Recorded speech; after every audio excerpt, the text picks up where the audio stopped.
Hello everyone, and welcome to this week's episode of Against All Odds. My name is Daniel Coker, your regular host. Our guest this week is Mr. Boko Inyundo. And Boko is the founder of the 6D, which is a consultancy delivering innovative strategy, business development, and marketing solutions, stimulating growth for venture capital, private equity, and other investment funds, plus early stage companies in their portfolio, operating various sections across the African continent. He focuses on social and sustainable impact throughout Africa, aligning multiple stakeholders to effectively deliver projects that empower Africa-interested communities across the continent, the diaspora, and the United Kingdom. Boko is also a speaker and management coach and a diversity, and these days you have to say equity as well, so diversity, equity, and inclusion. It's a critical element. Inclusion advocate. Yeah. He's also an advisor to Hens Technologies with offices in the UK, Netherlands, US, and Rwanda, offering advanced data integration capabilities to in-house legal firms to transform the way they collaborate internally as well as work with external law firms. He's also raised several £1 million and helped secure clients from private equity and investment funds, advanced manufacturing, software, healthcare, retail, and automotive industries. Boko also has not one, but 2 master's degrees, one from Henley Business School and the other from Westminster Business School. And before we kick off, I'm going to be a bit naughty and ask a question that I shouldn't ask, but I'll ask anyway, because it can get you into trouble. So, Boko, where are you originally from? I know you got Lady Huss into trouble. No, it's a good question. I don't mind being asked it, and I regularly ask it of others. But I'm where am I from? I'm Kenyan, and British. So I'm a citizen in both countries. Mum was an Englishwoman. She passed away in 2014. Oh, sorry. And she married my dad, a Kenyan man. He sadly passed away in 2016. But they both met in London when Dad came over here to study and subsequently work for a 10-year period. And then obviously they must have got into a conversation about starting a family. And they both wished to start the family in Kenya. So they moved back to Kenya. Obviously took on jobs. Had myself and my older brother, who's his name's Kwame. So a bit of a Ghanaian connection there. I speak Swahili. Swahili is my first language. Oh, really? English is my second. The only Swahili I know is Minataka Kunya Maji. Well, most people will probably say, most adults will probably say pombe, the beer as opposed to the water. It's Anyway, so that simply means, can I have a glass of water? That's what simply that means. Anyway, so Boko, just tell us a bit about your journey. Journey from when you're a little kid. To now. Well, let me try and do this in as short a manner as possible. So I grew up in Kenya, born and brought up in Kenya, in Kisumu. Grew up in Nairobi. Did my primary education in Nairobi, and then came over here for secondary education. And then subsequently university. Went to the University of Birmingham, so that's in a sense a third, fourth home. And then actually after university came back. Went home and worked in Kenya for a couple of years in the advertising industry, and then came back to the UK to continue working in the advertising industry. So in Kenya I worked for an ad agency called Ogilvy. In the UK for a 5-year period I worked for Saatchi & Saatchi here in London. And then I went on a journey through the professional services. So I spent a bit of time with Deloitte.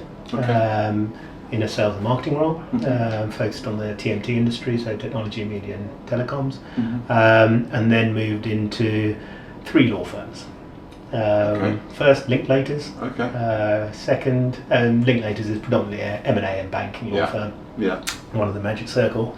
And then Lewis Silkin, which is mid-tier law firm here in the UK that predominantly focuses on the advertising industry and media and tech companies. Okay. And then DLA Piper, which is one of the global full-service law firms with offices in about 80 plus cities around the world, 40 plus countries, with a strong presence in Africa.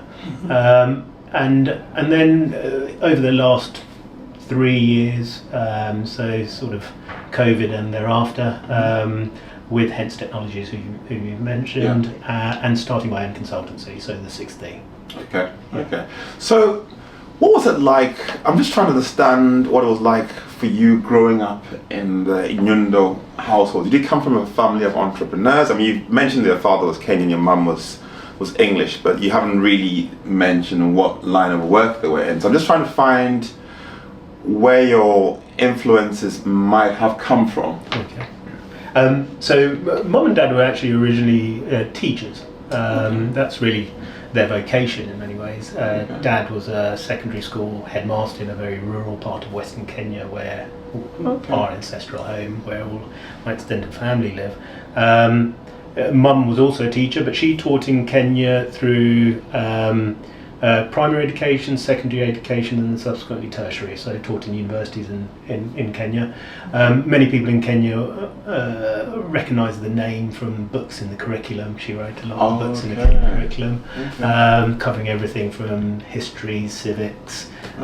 She's an anthropologist academically. And Dad's an economist. So Dad himself worked for an interesting government quanga called the Kenya Industrial Research and Development Institute, or for short KIRDI, which still exists. But essentially its mandate is to try and enable Kenya to exploit its own internal resources, as opposed to importing more than it needs. But obviously I think that mandate arguably over the last couple of decades is not being met, insofar as the country continues to import more than it exports. But it's the education was big, and also politics was big. So my father, when multi-party democracy came in 1992 in Kenya, went into the opposition politics, but really that was his return home, because he spent a lot of time in the early days of his career involved in politics and really involved in the transition from white rule in Kenya with the British into black rule and rule by indigenous Kenyans. But he was very much of the opinion that much of the transition was effectively a shift from white rule into Kikuyu rule, as opposed to broadly Kenyan rule. And so he always took a political position in opposition to the regime of the day to try and hold it to account. And what was it like growing up as a mixed race kid in Africa? Were you seen as black? Were you seen as white? Were you seen as unsure? It's interesting. There is a bit of schizophrenia to a degree there, because here in the UK, people will perceive me as black, and in Kenya, they'll confuse me with two people. They'll either think I'm a Muzungu, a white person, or a Kikuyu, because they're generally light-skinned compared to my tribe. I'm a Luya, and we intermarry with the Luo. The Luo are probably the blackest tribe in that sense in a Kenyan context. And so often as I grew up, people confused me with either being white Muzungu or Kikuyu, and by assuming I was white, assuming I was also wealthy. Little did they know that mum and dad, like I say, a teaching background, fairly humble means, insofar as we had more than enough resources to survive as a family. So I'm not in any way suggesting I was very poor in Kenya, but we had limited financial resources, and we had to live relatively frugally. But obviously the perception of a Kenyan, of a white person, is somebody with a lot of wealth. No, I share your sentiments on that, because my father was a university lecturer as well, and my mother was a primary school teacher. So I kind of identify with exactly what you're saying. What sort of subjects were you good at when you're growing up?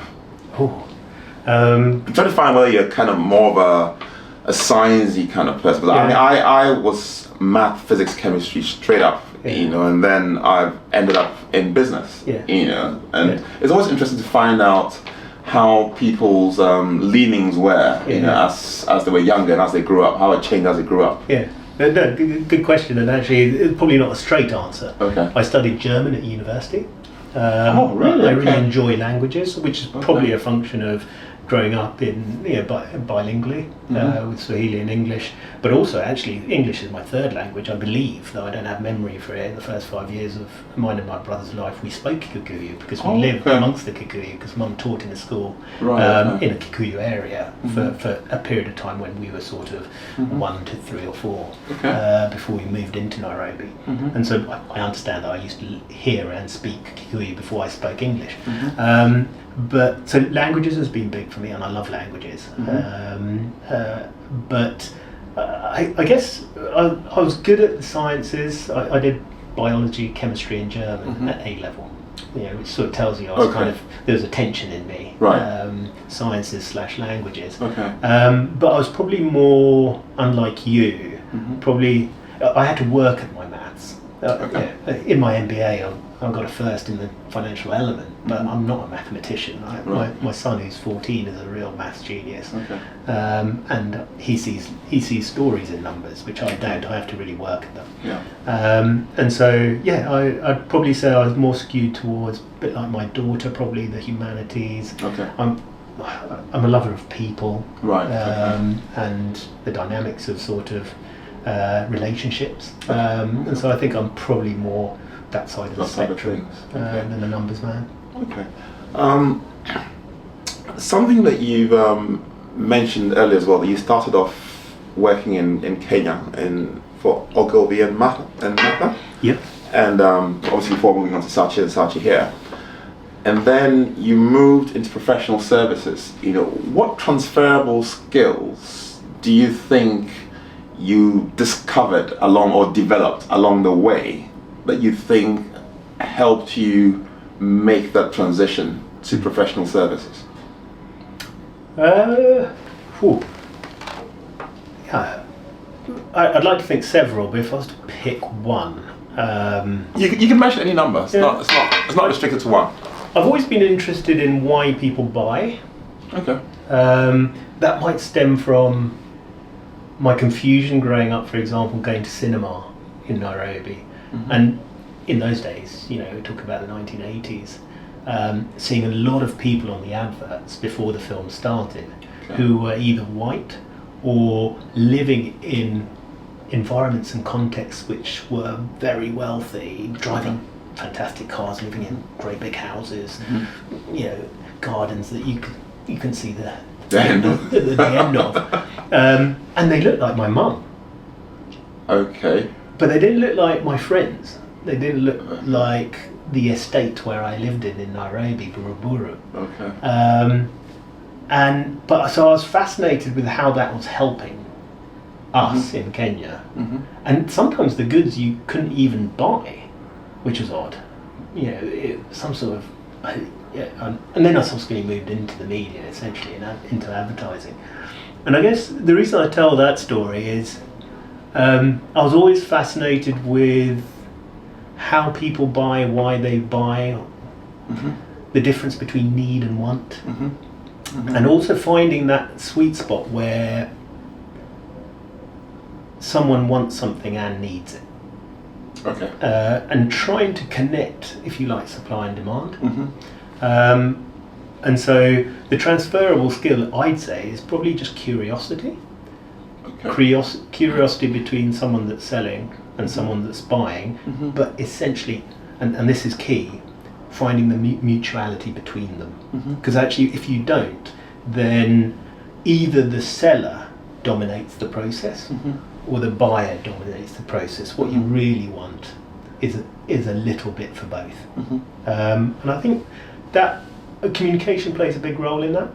And I don't mean that just purely from an advertising point of view. It's the proposition point of view. Understand what you're building. So for example, in my work advising startups built by the diaspora or run in Africa often involves capital from elsewhere, the US here. And you have to play a really quite practical,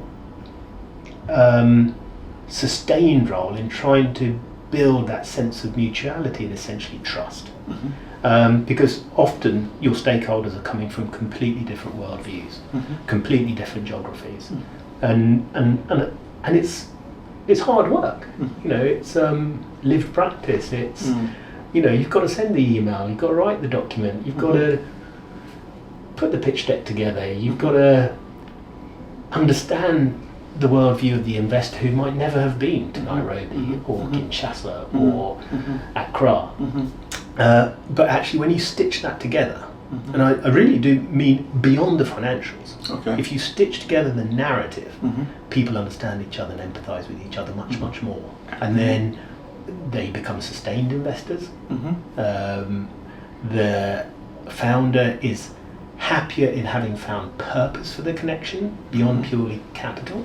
And so I think if there's anything that if you like is a red line for me between advertising, business development in professional services, effectively helping lawyers and or accountants connect with enterprise, or in the advertising world helping brands connect with consumers like you and me, is really finding that mutuality, that sort of sweet spot.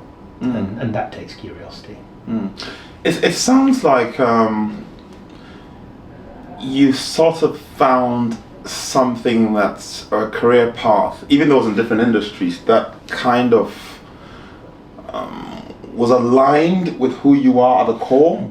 I'm only just sort of getting to know you, but I'm getting a feeling that you're very much a people person. Obviously, you mentioned you have a great deal of curiosity, and you like bringing and connecting the dots effectively. But would you say that you were influenced in any way by your African heritage, perhaps, to focus on sort of some of your endeavours towards the continent? Oh, absolutely. I in many ways, I self-identify as Kenyan, even though I speak like an Englishman. And I've always, throughout my professional life, devoted a lot of my time, energy, capital to supporting diaspora-led businesses or businesses founded by Africans, and actually increasingly I have a fascination with businesses founded by Africans that are actually looking for market in the UK and the US, so outside of Africa. Because I think export markets. Yes, because I think there's a real benefit for both in that sense. The African entrepreneur can secure faster and more profitable growth through our wallets here in the UK or the US, where the disposable income is greater of the consumer.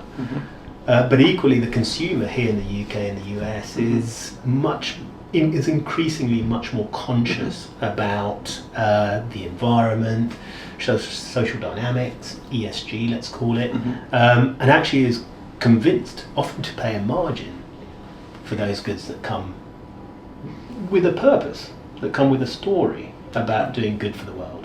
And I think there's an opportunity there that many are obviously already taking advantage of, but I think more can be done in that area. But yeah, I'm a product of two cultures colliding, the British and the Kenyan side of me. And a couple of anecdotes I'll give to you on that is, folk, the term half caste, or on the rugby field in Kenya, some people will call me 0.5. I always say I'm actually 200%.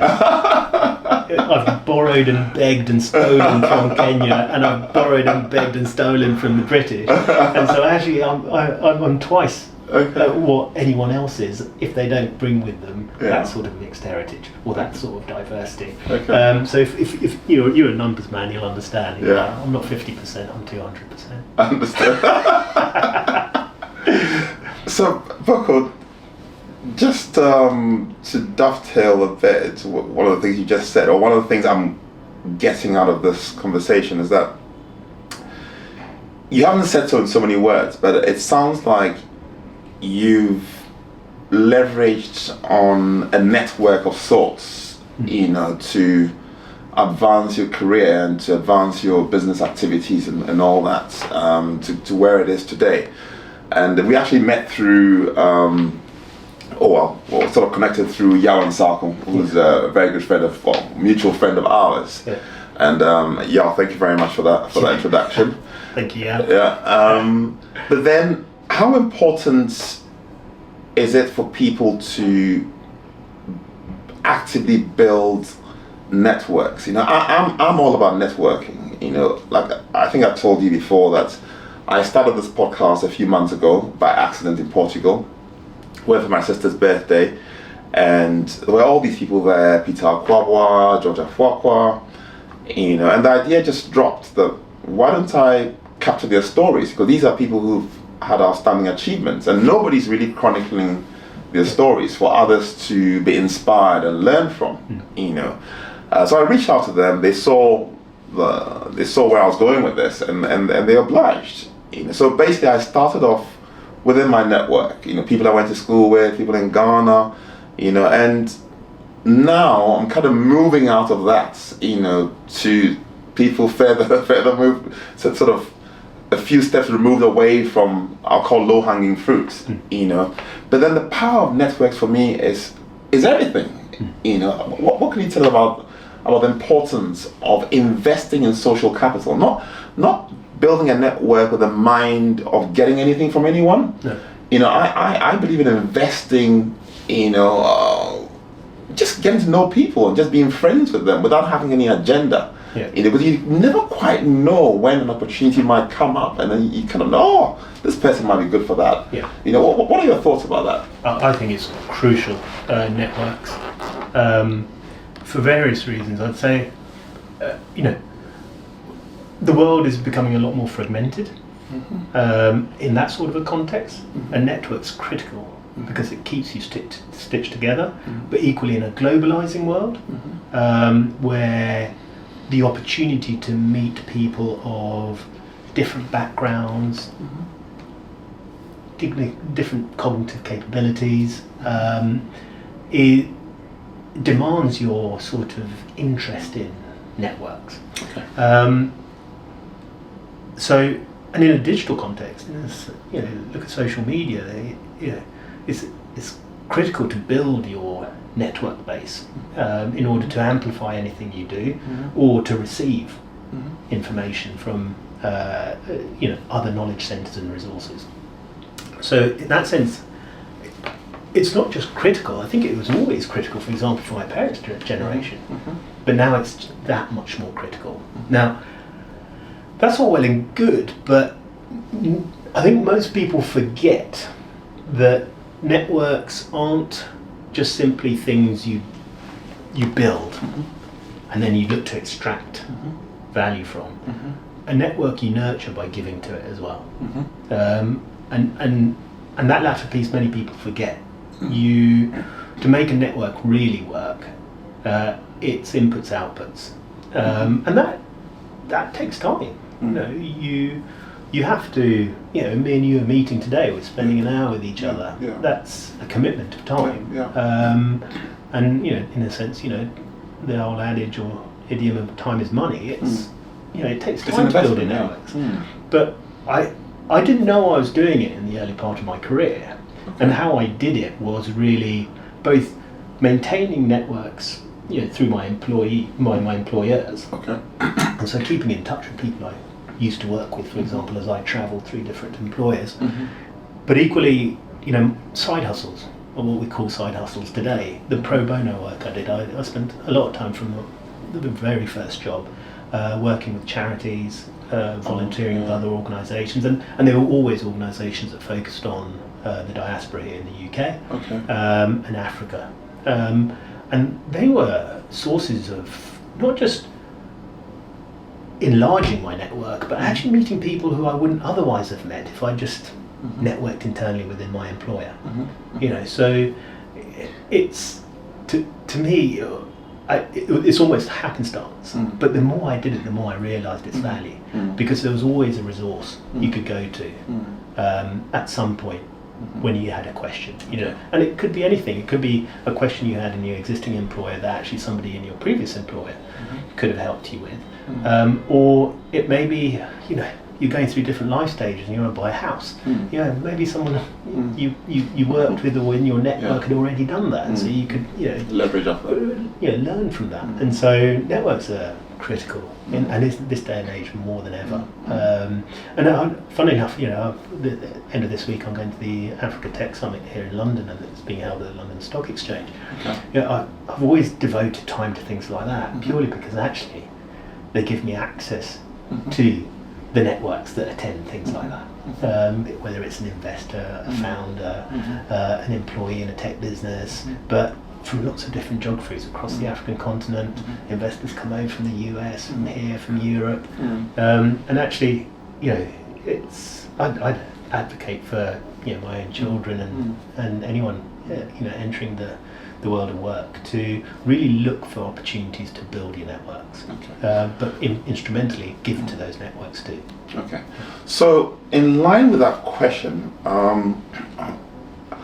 what do you think about LinkedIn? I mean, I've had a LinkedIn profile for many years, but I wasn't really active on it until recently when I started this podcast. And I found it to be very, very useful in reaching out to people, people who've succeeded, people of the BAME demographic who've succeeded.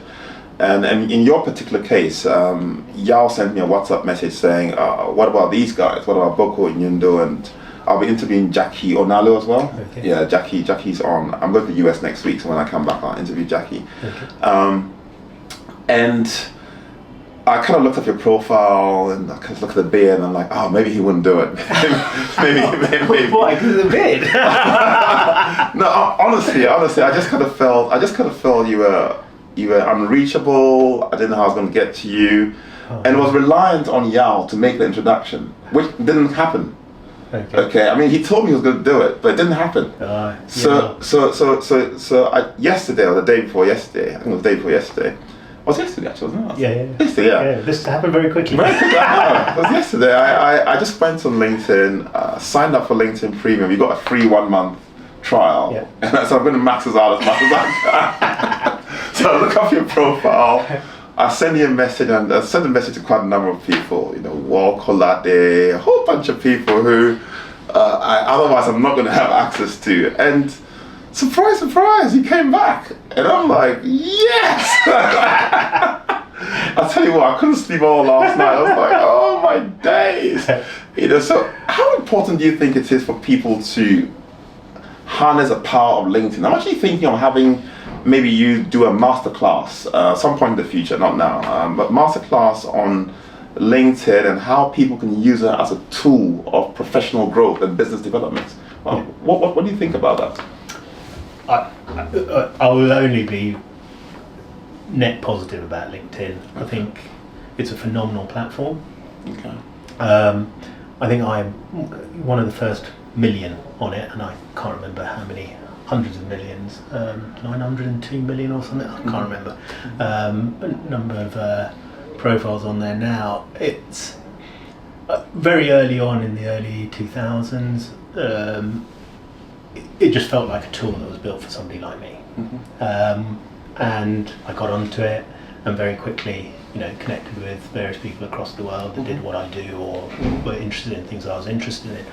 And in that sense, watching the platform grow over the years through phenomenal investment is a story in itself. But I think in terms of, I work for a tech startup that leverages a lot of the content that is publicly available on the internet, including LinkedIn, in order to build profiles and understand the network effects of an economy like ours, primarily for the benefit of buying legal services, enterprise buying legal services from law firms. So its utility is institutional in that sense, but also individual. For me, talking from an individual point of view, it tells stories. It tells stories about your connections and otherwise with people. It gives you access to talent that you might not have otherwise had access to. It presents the information in a very easily navigable way, and in an attractive way, other than my beard. And so I encourage, when I speak in schools, I enjoy going into schools and talking to particularly people of colour who are entering the world of work, and I actively encourage them to just spend 2 minutes, and I often do it with them. Okay. Spend 2 minutes to just get your basic profile up there. You don't, not even your photo, just your name, what you do, and obviously if you've got a vision for what you want to do from a career point of view, begin to populate it, almost to shape and declare your interest, so that at some point in time it will begin to be useful to you and actually work in your favour, as the algorithm looks for people like you, and as employers look for people like you. So its capability is exponential, right? From an advertising point of view, exploiting it in order to get content like this out to markets. The back end of the platform, either on a paid basis or free, can give you access to very specific types and typologies of people that you want to reach. So if we wanted this particular piece of content to reach CFOs in Kazakhstan, during a period of 3 months from the moment it goes out, and we'd like them to be aged 20 to 40, we can do that. Before the early 2000s, without platforms like that, we'd be sending pigeons all over the place, and it would take us ages. So, and people have good reason not to be on it. So, and I understand that. If you're involved, for example, in the police force, or if you're chasing criminals, or what have you, might not want to be found yourself, there's good reason why someone won't be on it, and good friends and close people I'm close to don't want to be on it, and there's good reason for that. But if you're in any way involved in the world of commerce, if you're in any way keen to access talent, knowledge, learn about how the world works, you've got to be on a platform like LinkedIn. So I encourage it, but also know when to switch it off, because it can really draw you in, like any social media. And so you've got to know why you're there, what you want out of it, and you've got to treat it with that level of respect, because it can suck you in, and it can begin to define everything that you do. Whereas actually it's just another tool. What are your thoughts about artificial intelligence, and where do you see that going with Africa? Because Africa is obviously decades behind the rest of the world. We use artificial intelligence in some aspects of our podcasts, post-production aspects of our podcast, and we find it incredibly useful. And I believe that Africa has a lot of potential for application of AI. I mean, what are your thoughts on that? Obviously, it's ChatGPT and the like has put it on the front pages of the news. I guess it's never binary. Is one glass half full about its potential, or is one glass half empty about the dangers and threats it presents? I think, like anything new, there tends to be a lot of profile given to the dangers and the threats, and I think that's unfortunate insofar as, yes, there needs to be a regulatory framework that controls it and ensures that if there's any bad actors looking to exploit it, that they're once identified, dealt with through available instruments, like the law.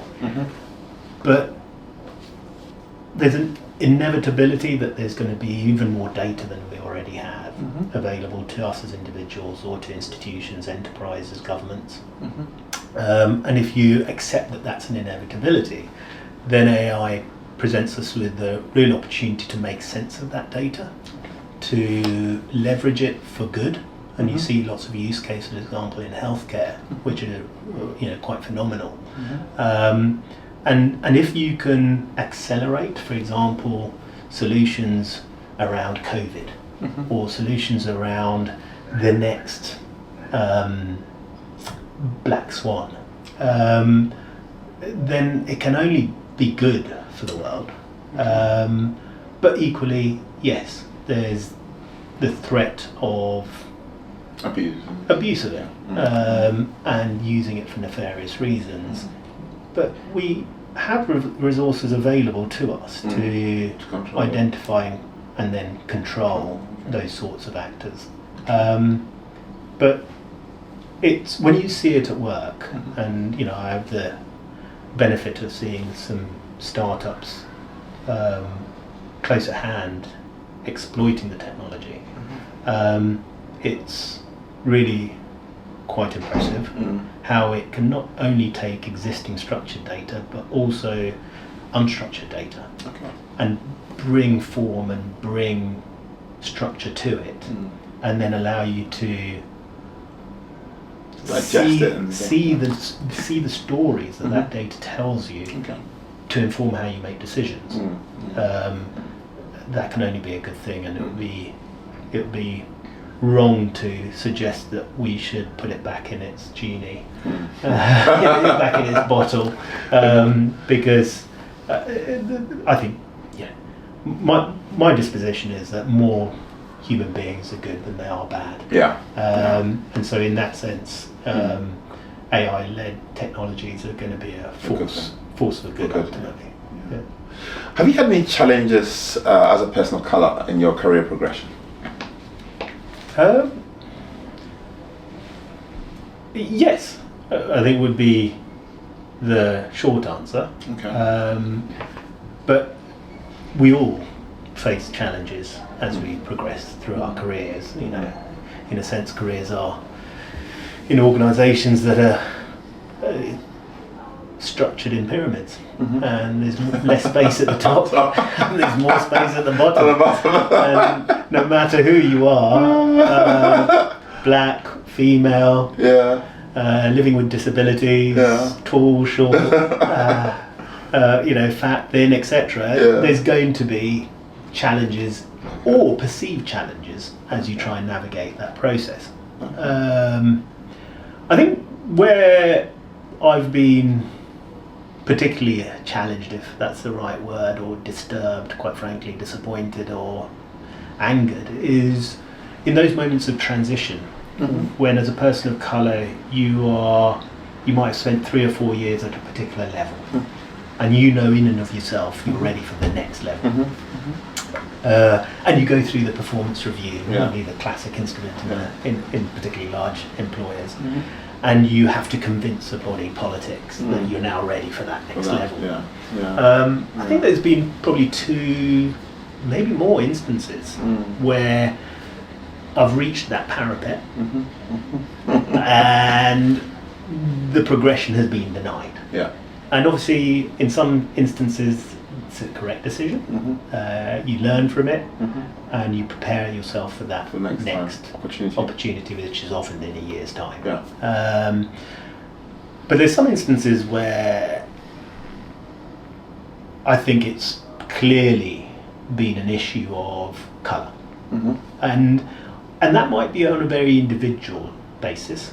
You are engaging someone who is, to all intents and purposes, racist and doesn't want to see you progress.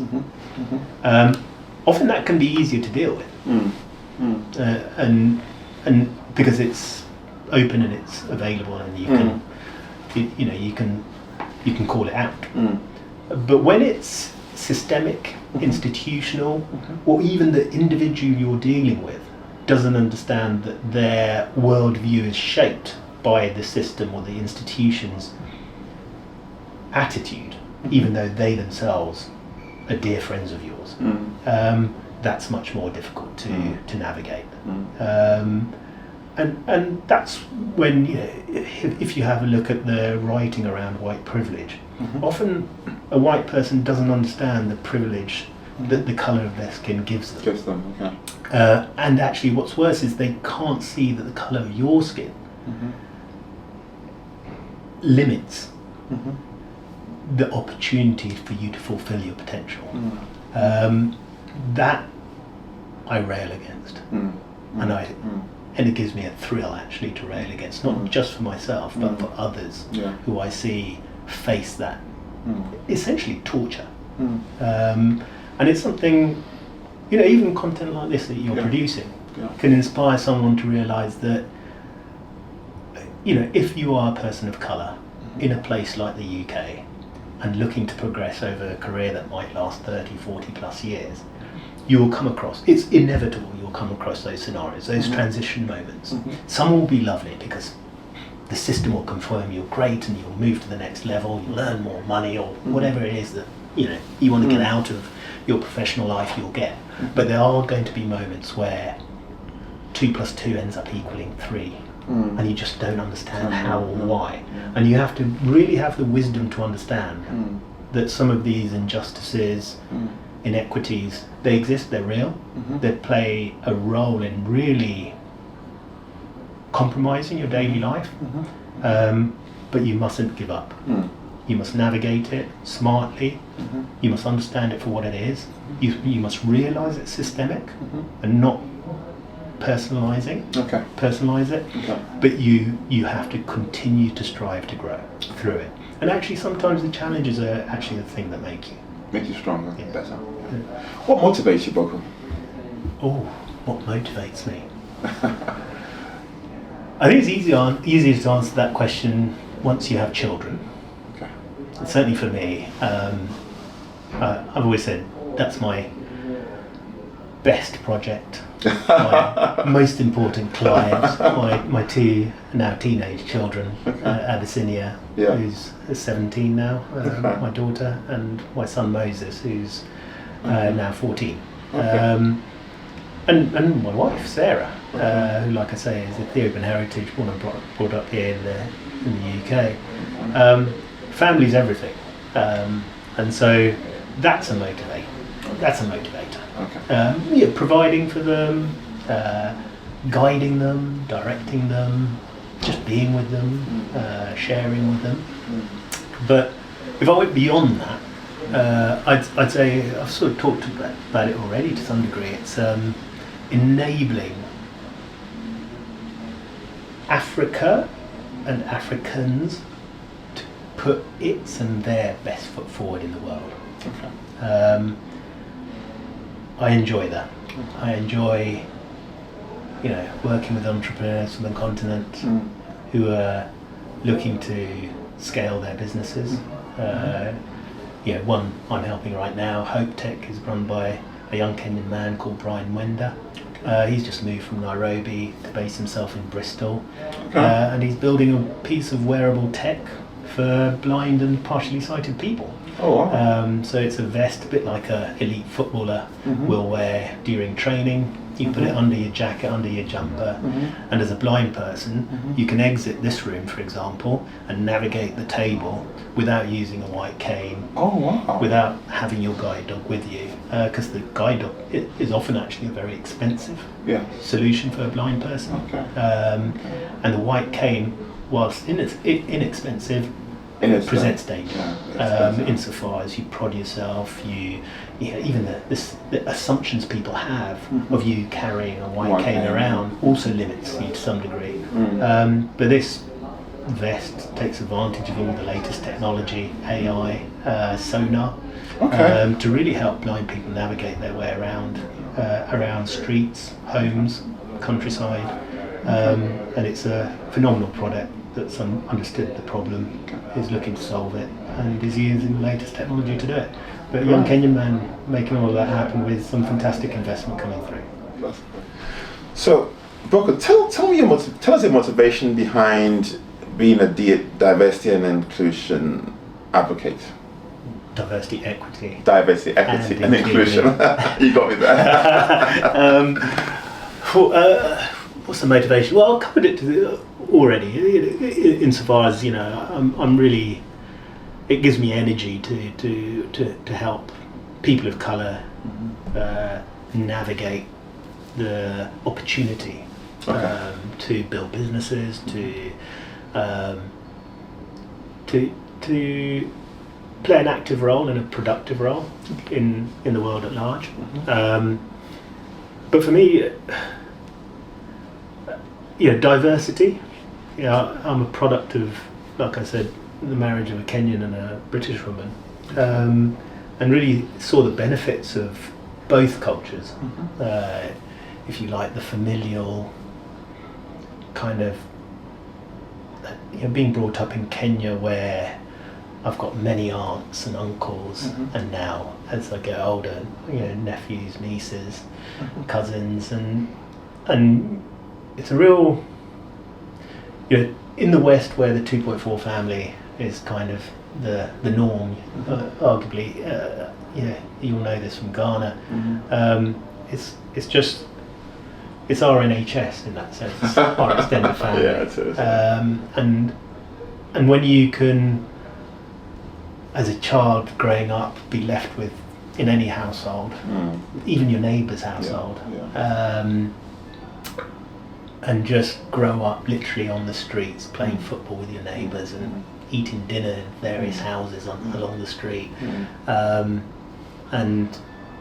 living in that extended family context, really shows you, some of the values of Africa, which I hope are never lost, even though arguably they will be with urbanisation at the rate that's happening on the continent.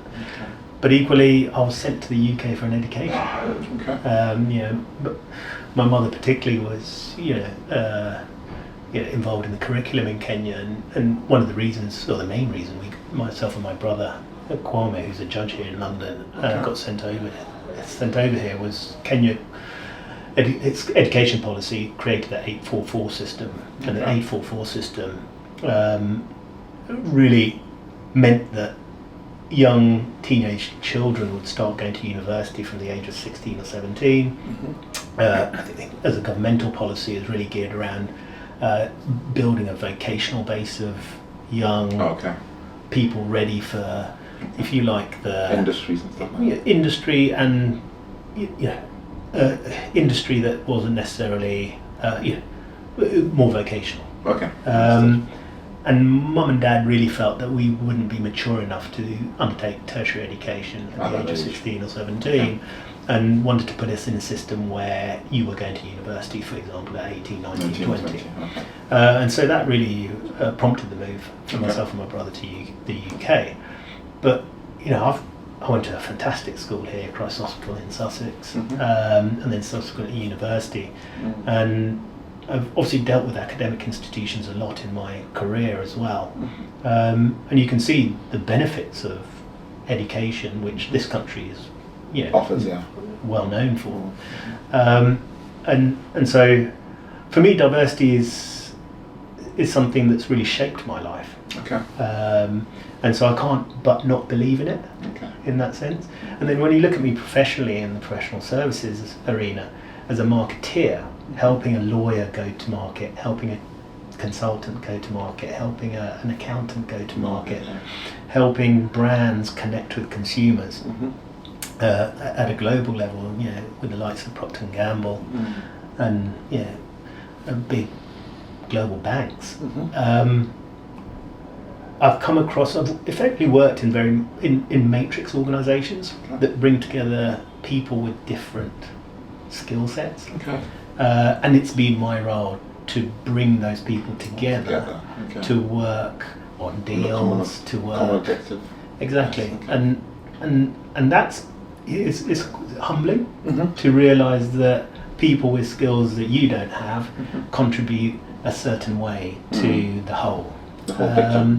And so again, diversity in the wider sense, and the cognitive diversity of all of us is something that gives me a thrill, and I enjoy working with people who have skills that I don't have, and I enjoy bringing my skills to the table in instances where they feel they don't have the skills that I have. So for me, championing the diversity, equity, and inclusion is almost. It's a big thing, but it's also how can I not believe in it? Right. I almost sometimes wonder, why is there a debate or an agenda around it? Isn't it the only way we can all move forward? Anyway, as we prepare to wrap up this interview, what do you think of this podcast and what we're trying to do? I think it's phenomenal. I think there's not enough of this sort of content out there, and you giving me a narrative around what you're trying to do with the podcast series, essentially allow us to tell our stories, to hopefully motivate others, to give people a sense of literally the diversity of opportunity out there, irrespective of your skill set or your personality type. People, especially those that are younger than us, coming into the world of work, and those that are studying and trying to shape their professional lives, they may not know. I say to my kids, I still don't know what I want to do in my career. Whereas, my brother always knew he wanted to go into the law from the age of 14. That's what he's done and he does. And I'm married to a doctor who always wanted to be a doctor. Her dad was a doctor. But the stories you're telling on a series like this are important, because I think the younger generation in the diaspora or in Africa needs to know that there's so much opportunity out there, and it's literally going to get even bigger. We talk about AI, the opportunities are going to be endless. I think it's also important in an African context. I've just come from Tottenham Hotspur Stadium for a FinTech conference, and I played football for Tottenham. And for Crystal Palace and FC Cologne in Germany. Oh, really? To tell my African father that I wasn't going to go to university, I was going to play for Tottenham. This was in the days before money. Paul Gascoigne had my position, so I was never going to penetrate the first team. But the reality was, in an African context, it's still very much the case that your father, your mother wants you to become an engineer, a doctor, a lawyer, etc. And we know the narrative, we understand it. It's from a place of love. But boy, it's narrow. Very, very limiting. It's very limiting. Very limiting, and now working with young Africans on the continent, in Burundi, in Ghana, in Kenya, in Rwanda, walking into the world of work that's digital. My father struggled to understand what advertising was. If I started talking about AI and machine learning to him, he'd be lost. But imagine if we didn't tell stories about what was out there beyond the 3 or 4 meritocratic career options that our fathers wanted us to have. We'd be doing a disservice to that younger generation. So tell more of these stories, push them out, get funding to do even more of them, and let's see where it goes. But I think it will be devoured. Thank you very much. We have a tradition on this podcast where we give our guests the opportunity to dedicate an episode to anyone or group of people of their choice. So who would you like to dedicate this podcast to? You're putting me in a dangerous place. I should say Abyssinia, Moses, and when this goes out, I'll be in trouble if I don't say that. But I am not going to say that. I'm going to say my mum and dad. I mean, even just in this conversation, they've cropped up quite a lot. And my mum and dad, you really brought myself and Kwame out with real love, dedication, commitment, to the extent that they even sent us away, 4,000 miles away to the UK to get an education, and really, to some degree, missed out on our teenage years. We went back to Kenya every year to see them, but and the gift of education that they gave us. Okay. Our home was surrounded with books. We were avid readers. We loved dialogue. As a family, we would forever be, wrestling with the challenges of the world over our dinner table. And I think that bred that curiosity I talked about. It bred that understanding that there is lots of talent out there, and the world is your oyster type thing. And they passed away, like I said, a few years ago, but they're forever in my mind. And if I were to dedicate this content, it would have to be to them. Thank you very much, Boko. And ladies and gentlemen, at this point, if you've enjoyed this video, I'd like you to do a couple of things for me. First of all, I'd like to leave some comments in the comment section below. It's very, very important because it gives us feedback. I know many of you have been giving us feedback outside of this context, on WhatsApp messages and all that, but it'll be important to put the feedback or the comments in the comment section below. Secondly, I'd like you to like this video. It's very important for the platform to grow. The YouTube algorithm picks up on likes.